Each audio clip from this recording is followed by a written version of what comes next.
Thanks. Thanks. So I'm going to talk about interactive installations today, and I titled the talk "Effects and Causes" because I thought it would be useful to talk about this idea of an effect as something that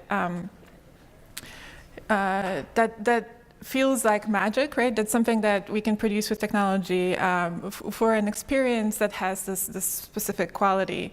And so effect that is kind of understood in a sense that that is magic, or that is something like a spectacle, like a very new experience that you don't necessarily have a way of understanding or of explaining or of naming. So not so much a spectacle in the sort of in the sense of the sort of the society of spectacle, but more in the like Aristotle's talking about spectacle being one of the aspects or one of the elements, components of poetics. And he's treating it as something that is appeals to the senses, right? That's composed of visceral experience, not so much that's understood intellectually so much, but experientially. And then also, I think causality is super important in considering designing interactive experiences. And because we are so strongly, we understand everything as sort of as a moment of action in progress, and we see everything as in terms of what happened before and what's going to happen after. So I think, and when we're designing interaction, we are designing sort of causes and the chains of causes and effects, or affecting the ones that are already there. So kind of the understanding of how we apprehend reality, or how our narrative perception works in terms of chaining things together, is going to really can inform how we design an interaction that works well. So just to introduce myself a little bit, my work, I come from fine arts, film and animation background. A lot of my work is created for outside of the art context, so it's much more in the public sphere, to be encountered sort of by chance, as opposed to be in this kind of white cube that's giving a sort of preconceived idea of what this thing that you're encountering is supposed to be understood as. So this is a projection out of a moving car onto sort of buildings as the car drives by them. I've done some more sort of larger scale installations that are projections, that are generative, but also have this very storytelling element to it. Other things that are physical computing, that this is a lamp that changes color depending on the amount of pollution that the car is emitting. And more recent work is a lot of kind of I don't know, interventions, I suppose. And I think in creating interactive installations, I talk about creating situations, right, that the viewer enters and participates in. And this kind of work is much more about creating actual situations, not so much, through this procedural representation, but actual situations that people participate in, interact with. So this work is more about looking at climate engineering and sort of ideas around that. And so a few sort of long-term projects along those ideas. And I also do work as Flightphase, which is an art and design studio, and we do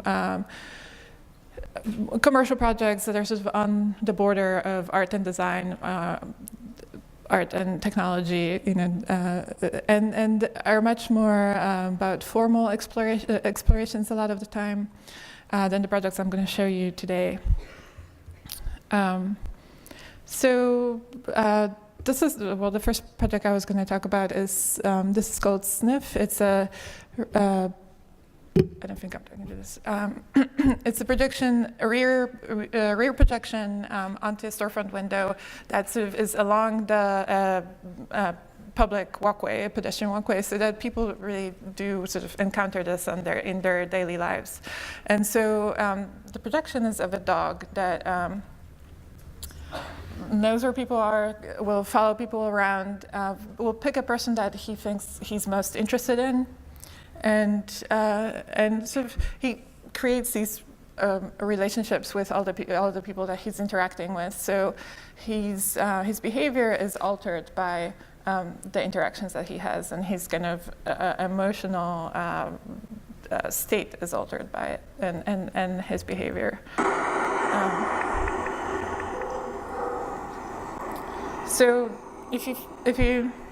so that's a taming gesture. So he'll, wag his tail, put down his ears, and become more friendly. When he understands that you're trying to be friendly towards him. If you sort of do something that he interprets as aggressive or scary, like if you run at the glass, he'll jump back, either jump back or become sort of more dominant or more aggressive or more scared. And so there's a few metrics that actually describe his emotional state and decisions that he makes in terms of his behavior. So yeah, if there's more than one person, he'll pick a person who kind of switch attention between them and pick a person to pay attention to that he's more interested in. And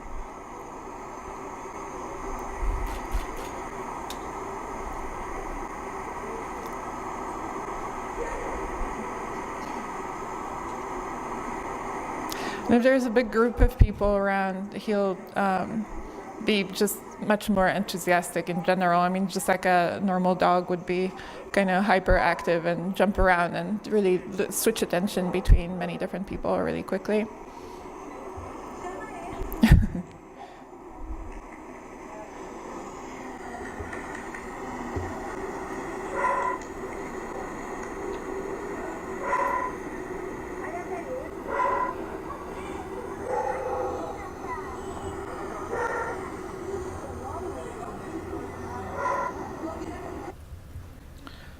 So the way it works, just really briefly, is there's a camera overlooking, Kinect camera overlooking the area in front of the projection screen.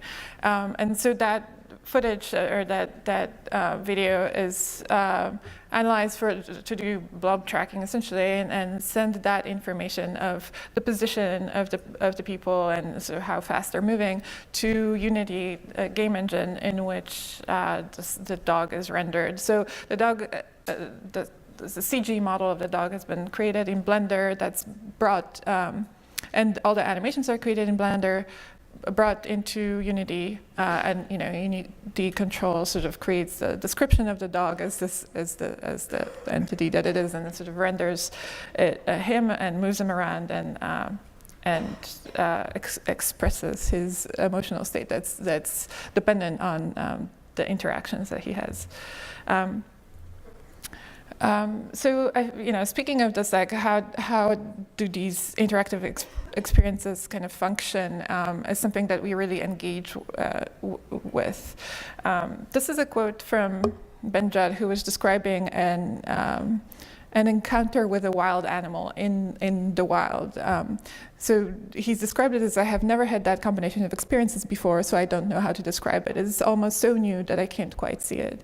And I think this says kind of nicely what we kind of know but don't really think about, the fact that we only perceive what we already know, and it's really hard to sort of, it takes some experience that really takes that out of that space of understanding things in terms of things we already understand.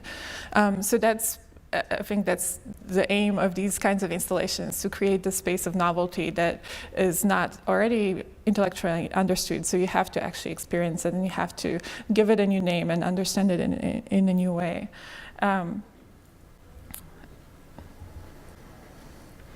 So what does this affect like, if you're thinking of this installation, right, or whatever happens here, thinking of this being the effect, or there's whatever the magic is that happens here, it's very little of it actually happens in technology, right? We can understand that part very well. Mostly what happens is really dependent on sort of psychology and perception and narrative comprehension that is really brought on the human side rather than on the side of what's created in terms of image or technology here. So when I talk about my work, I like to show this film. This was an experimental study of apparent behavior. It's an animation created in 1944, and it's just a 2-minute song, so I'm going to let you watch this.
Right. Okay. So this was shown to volunteers, and they were asked to describe what they saw, and what would you say? Right. Most people describe it in terms of a plot. Right. There's a couple. There's a big mean guy, and there's a conflict, and the couple eventually gets away. The mean guy is locked in the house, and he breaks away, and stuff like that.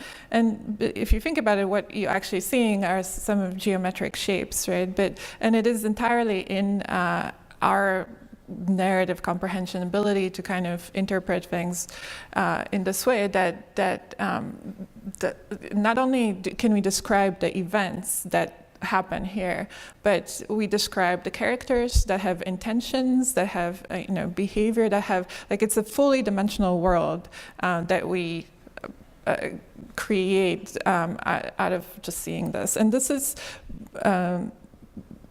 one of the things that lets us do this is movement, right? Like if we saw only a simple one of the frames from here, we'd be much more likely to describe it in terms of shapes, geometric shapes.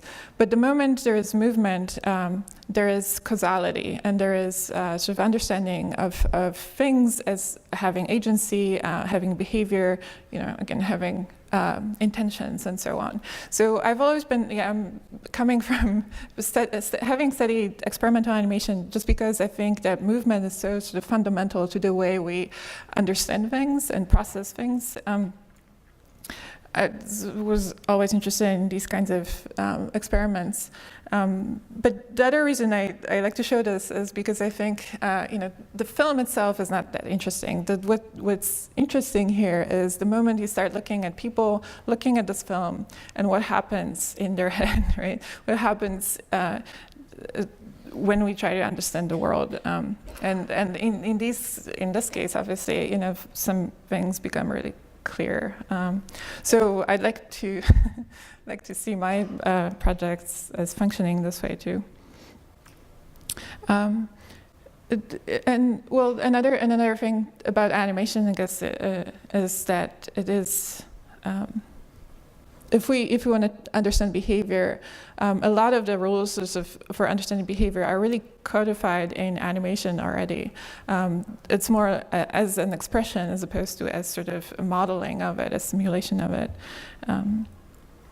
So one of these really primary ideas that go into what I think is interesting or important about movement is this idea of embodied cognition. And this is a nice story that's comes up when embodied cognition is mentioned. It's a sea squirt, is a little organism that when it's in its larval state, it swims around looking for a place like where it's going to have optimal conditions to attach itself, and it has this very primitive nervous system by which it can navigate and know where to go.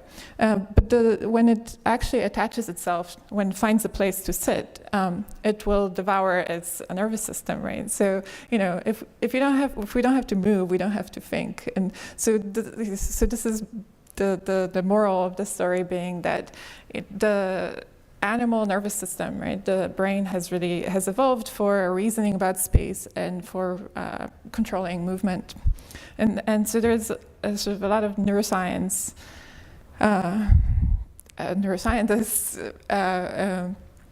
that would sort of talk about these things as very much related to each other, movement and thinking.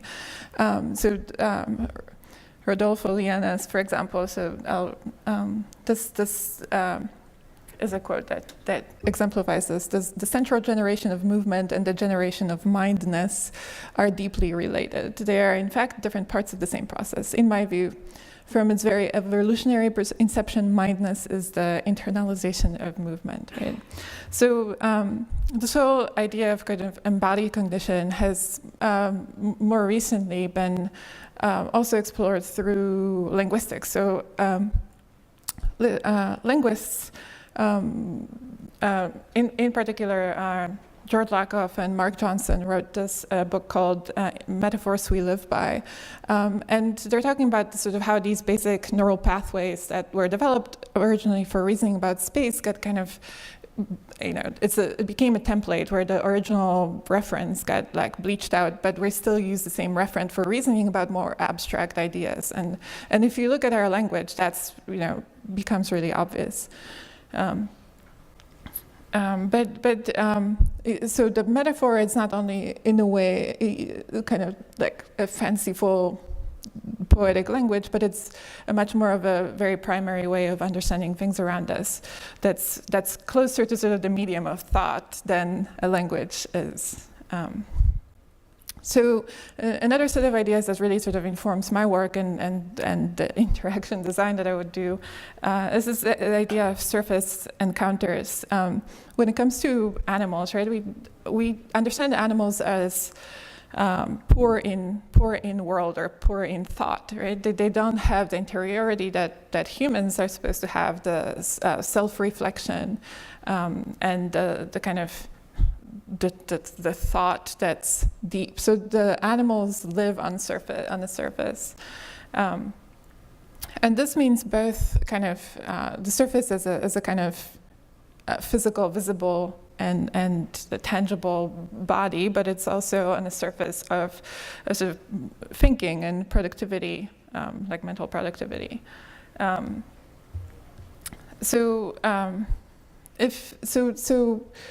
If you think about interaction, right, like meeting on the surface, this is something we all do.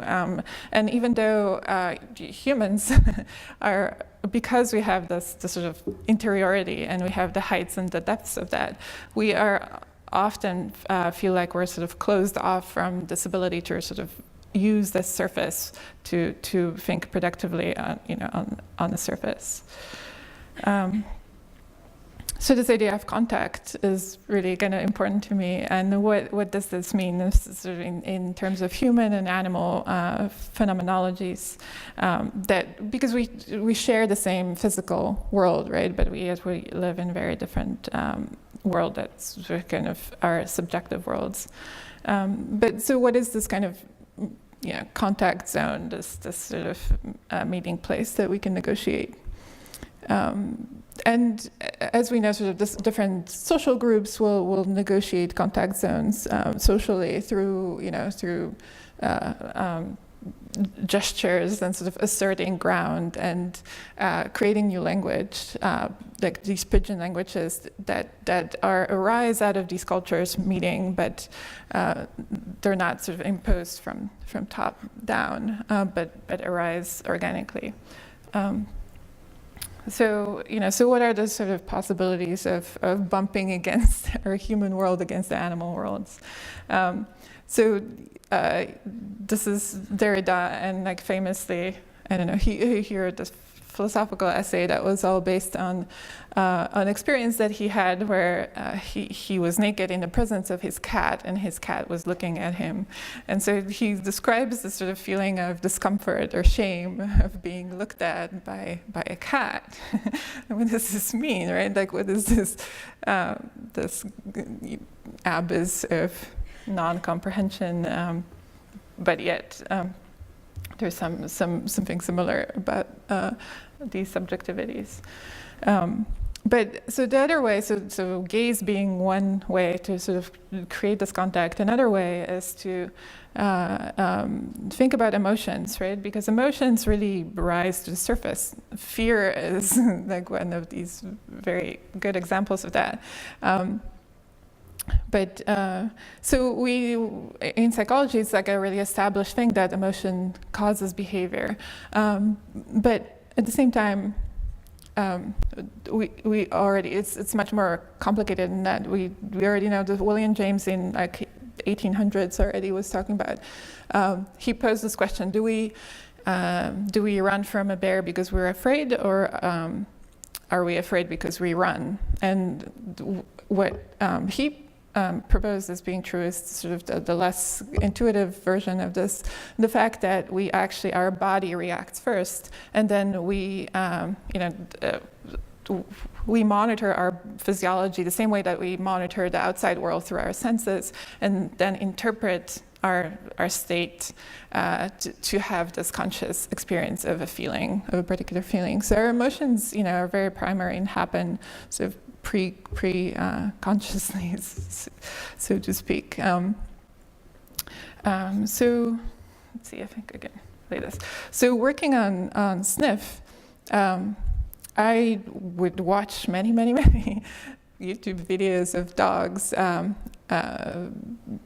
doing different things. And so if you look at his movement, or either one of these dogs' movement, you can lift like a jump, or any of his actions, and with it lift a kind of his emotional state, an expression of his attitude and his kind of understanding at that point. So I don't have to describe a dog in terms of like what exactly he feels and thinks and intends, but simply lifting that movement, you're already lifting all those things with it. So that's how sniff was really created. Like it from lots and lots and lots of little animations that were, modeled or literally kind of animated after, because a jump in this situation, a dog's jump in this situation is very, very different than the dog's jump when he's aggressive or assertive or scared, right? So simply that animation will bring with it all these all this sort of model of behavior and emotion. So sniff is created out of many very short animations. I think I could play this. That were then categorized in groups, indicating sort of these emotional states. So you can see that these animations are very, very short, and then they're just stitched together or blended together to construct a kind of seamless behavior that corresponds to a particular emotional state.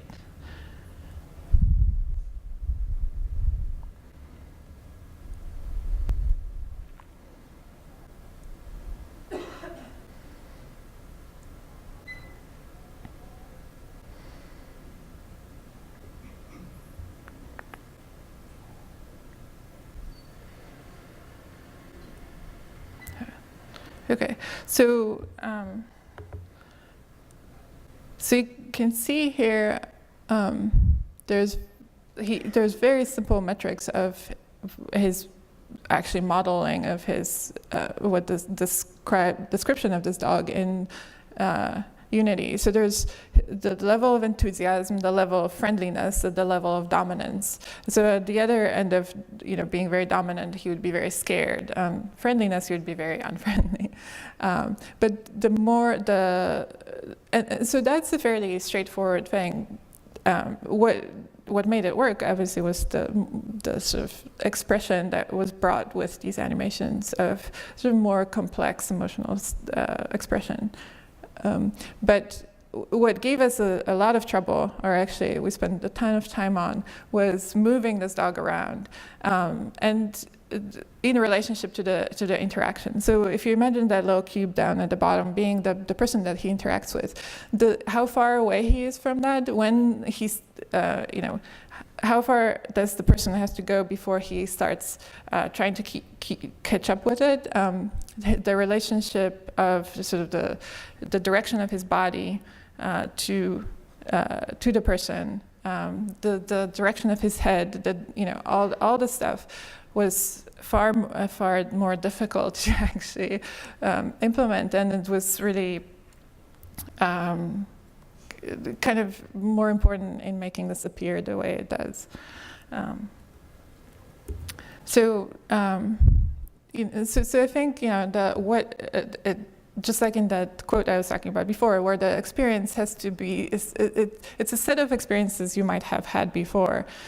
So there's a familiarity to it, but there's also strangeness to it. And I mean, this is such it's been talked about in many different ways, right? This is something that's been described as sort of uncanny in the art world, right? It was also described as this effect of alienation and estrangement. If you're talking about more like a theater work, this is what you want to create too, because a lot of it relies on a lot of the same, again, a sort of narrative comprehension and ability to suspend our disbelief and understand things in certain ways. So in theater especially, where things are very abstracted, right? There's a blue paper on the floor, but we all understand it as the pond, and it's the pond, and we don't question the fact that it's the pond.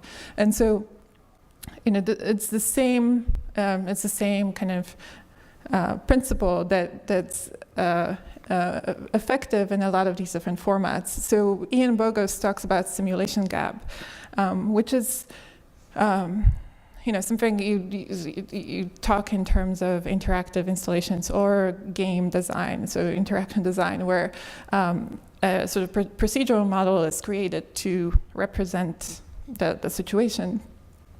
And so he talks about this idea of kind of both understanding what this model represents, but also seeing the model as an abstraction. So seeing the model sort of from subjective view of the person who's interacting with it, and again being able to kind of see both at the same time.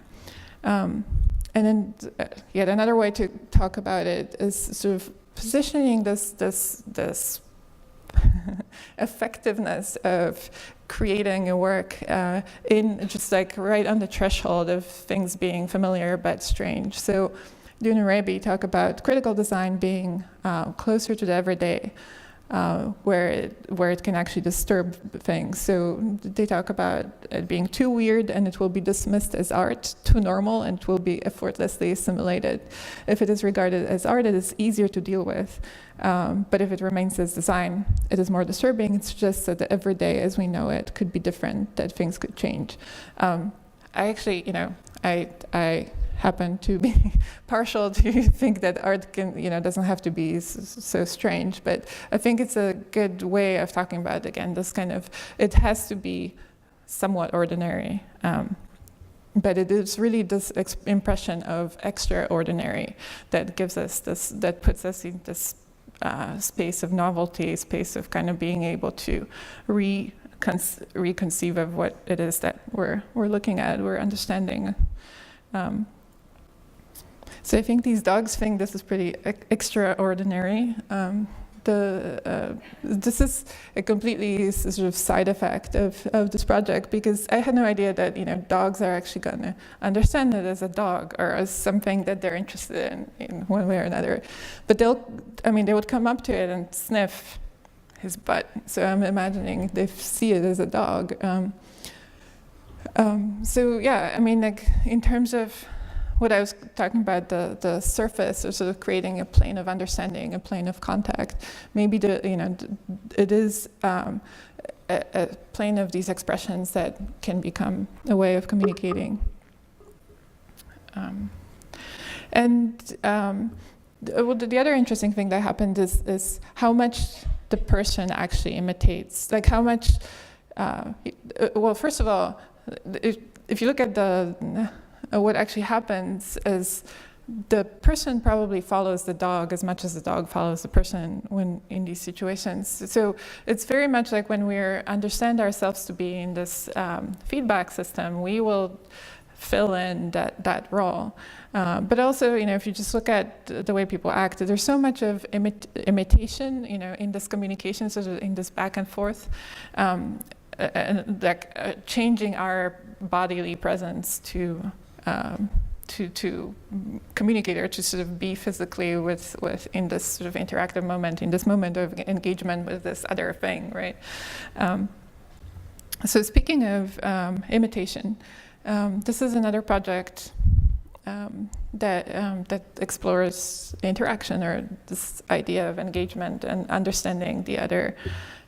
It's not only other animals or other. It's about our communication between humans as well, right? So in this case, it's an interactive mirror in which you would see overlaid on your own reflection and head of an animal that follows your movement around and also mimics your expressions.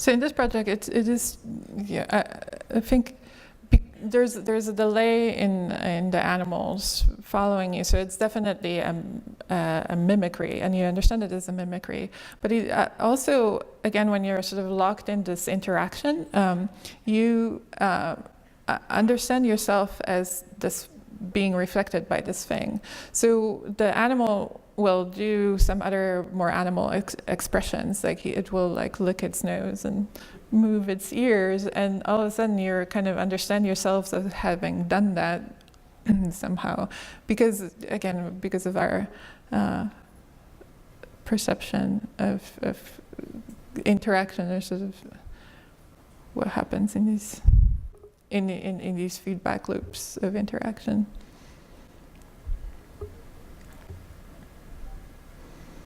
So this was partly inspired by this neural mechanism of mirror neurons that where we so it was discovered on the left-hand side. You can see the image of sort of the monkey, the mirror neurons firing both when we see an action done. So in our head, in our minds, we kind of play a simulation of the action that we see, and this is sort of, it has implications for not only the sensory motor stuff, but learning and empathy. So that's actually how we can have an experiential knowledge of other minds. So essentially, we and it's also implicated in this idea of sort of emotional contagion, which is that we understand other people a lot from. If I see you make a facial expression, I mimic that expression to some degree on my own face, and through that, again, I'm like, my brain is perceiving my physiology and then understands that emotional state through this kind of mimicry. But even more so, if the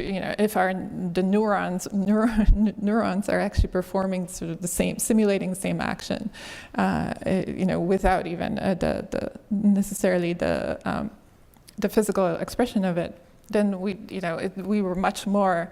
The neuroscientists would talk about how if my neurons are doing what your neurons are doing, like what separates us is really just the skin, right? Like we're much closer together than we think we might be, in terms of communication and so on. So this is another project that as a storefront projection. This time, this one is a little more about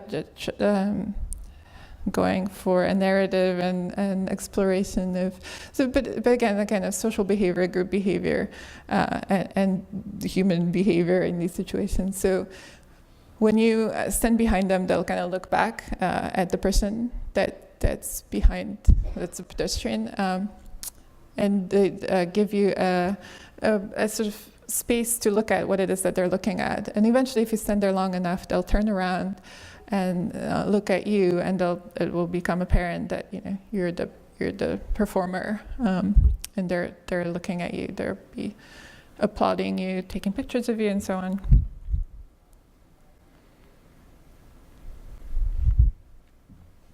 So if you do something interesting.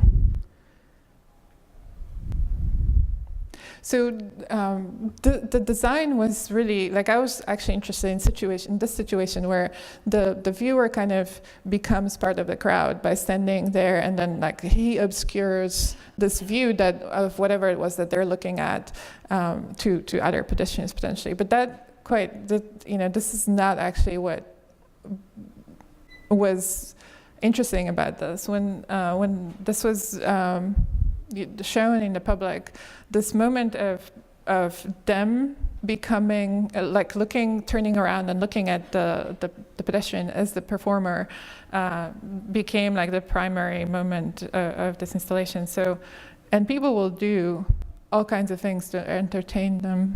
You'll see like.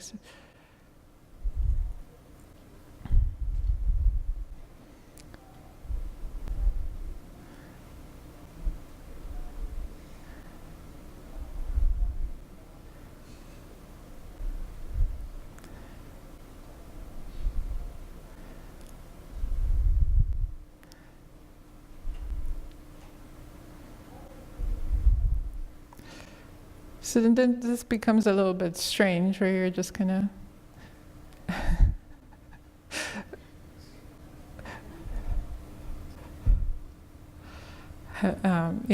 have these people that the actions that they perform are so well understood in that situation, and they really are designed to mirror the actions of the person, the performer, right, or the pedestrians.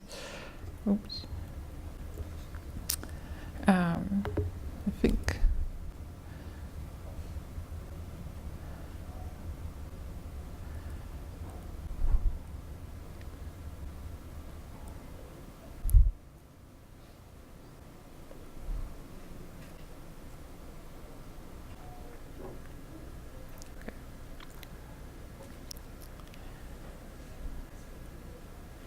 Okay. So I mean, that project was so much about this gaze and this acknowledgement, and I think that what made it, I mean, it both made it work, but it also gave it that uncanniness and strangeness. Because even though they're clearly rendered in a way where you wouldn't confuse them for real people, there is that suspension of disbelief and because their behavior is realistic, even though the way they look isn't. It gains that kind of effect of uncanniness. So, okay, I was going to show you this project, which is because I was going to talk about storytelling a little bit to stick with the theme of this conference. This was a really, really early project. That's kind of precursor of all the stuff that's rendered in this way. It's called stability, and there's a cube on a pedestal that the viewer can handle, and so when you move it around, the projection is implied to exist inside this cube. So when you move the cube around, you're moving the stuff around inside this cubicle room. And when you put it back down on this pedestal, the sort of character that lives in that world will get up and rearrange all the furniture. He has a disaster log book, so he logs all the disasters, and he'll kind of rearrange all the furniture to put it back in place where they belong. So I can play this movie. So this was, you can see this wasn't fully.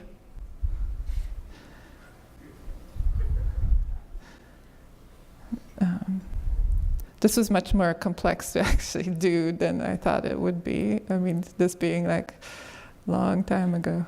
So you can see, so he's getting up.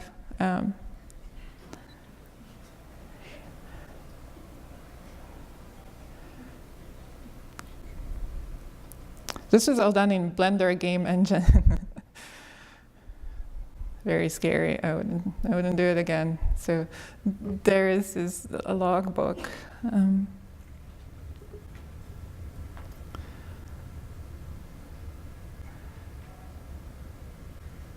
So he kind of pushes things around, and then eventually things will kind of get arranged, not by his own powers, unfortunately. But every time they kind of are rearranged, their arrangement is based on where they fell. So this will be different every time. Okay, so again, to kind of this idea of sort of understanding the body and performance art being sort of this really great precursor to creating this kind of work. This is some different type of projects that I would do. So this is called Night Day, and it's a interactive video installation where the interface to activate it is this big heavy rock. It's 300 pounds. So even though, I mean, there's instructions how to pick it up on the wall, but it's not quite possible for a person to actually pick it up. But you can try, and if you try hard enough, it will have an effect. So the idea was really that there's very little visible movement actually happening. So it's more like a system that's in a balance, right? There's a lot of energy extended, but it's kept in some equilibrium where there's very little movement done. So to make this work, you actually have to grab this rock and try to pick it up. And the effort or the amount of weight you can lift, even though you're not actually lifting the rock itself, but you're actually holding some of its weight up, will make the sun rise. So you'll see in a second.